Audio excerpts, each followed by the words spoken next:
Do you not know how to protect yourself during an earthquake? Do you still want to be alive before and after you graduate? Well, here is an easy step-by-step guide just for you. Hello, my name is Wendell. My name is Karla. And my name's Danilo. Due to recent earthquake activities happening worldwide, we cannot set aside the fact that the Philippines may get hit by this natural phenomenon. Earthquakes strike suddenly, violently, and without warning. Identifying potential hazards ahead of time and planning in advance can greatly reduce injuries and loss of life from an earthquake. Today, our group will demonstrate a quick and easy way on what to do before, during, and after an earthquake, which you must follow in order to survive an earthquake in the Gokongwei campus. Let's get started! What to do before an earthquake? First is to, as much as possible, have a go bag ready. It is a bag containing essentials like food, drinks, and first aid items. To prepare a go bag, you first need to add foods with long shelf life. Second step is for you to add drinks to stay hydrated. Then you can add first aid items in case of injuries. Lastly, you can add miscellaneous items that can help in different situations, such as a flashlight or a whistle. These are optional but highly encouraged. Now, imagine an earthquake is happening right now. Everything is shaking and collapsing, and you don't know what to do, and you start panicking. Stop and stay calm. If you are indoors, stay indoors. If you are outdoors, stay outdoors. For indoors, remember these 3 steps. Drop, cover, and hold. When you feel shaking, immediately drop down on your hands and knees. This reduces the chances of you collapsing and being injured by falling objects. Next, cover your head and neck with your arms by clasping your head around your neck. Then, bend over to protect your vital organs. If you spot a place where you can safely hide under, like a sturdy desk and table, keep one arm over your head as you crawl to additional shelter.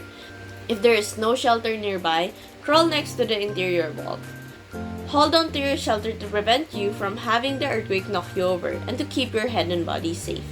Be prepared to move with your shelter if the shaking shifts it around.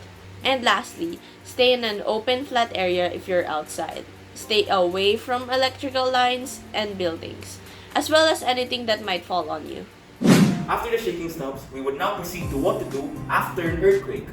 The first step is to check yourself and others for any injuries and present first aid to those who need it. Good. The next step that you need to do is to check for water, electric, and gas lines. If any are damaged, turn them off and report to the authorities. It's also important to know that if you smell gas, you must leave both windows and doors open. That gas may potentially be LPG gas, and they are known to be highly flammable. After this, you would like to get anything broad enough to cover your head and carefully exit the building, like a book. Don't forget to bring your go bag, and it's also important to note that you should be careful of broken windows and debris to protect your body. If your classroom is nearer to the main stairs, then you should take that route to exit the building. However, if your classroom is nearer to the fire exit, then you should use that route instead. Remember that you should not panic within these situations and be calm at all times. It's also important to know that you should not take elevators since they may not function properly. The central stairs is located in the upper right side of the building, while the fire exit is located on the other side. You should follow the green exit signs scattered across the campus to guide you to the stairs. After you escape the building, you would then find a flash case clear of any structures. Then you would listen to the news for information. If you have school or at work, you would then listen to the person in charge for their emergency plan. And most importantly, you should expect aftershocks. Let's recap on things you have to do before an earthquake. Have a go bag ready with essential items, identify the exits of the building you're in, and find the safest places to stay at. Remember to drop, cover, and hold. Remember to check for any injuries, close the utility lines, carefully exit the building, then lastly enter a flat and wide space.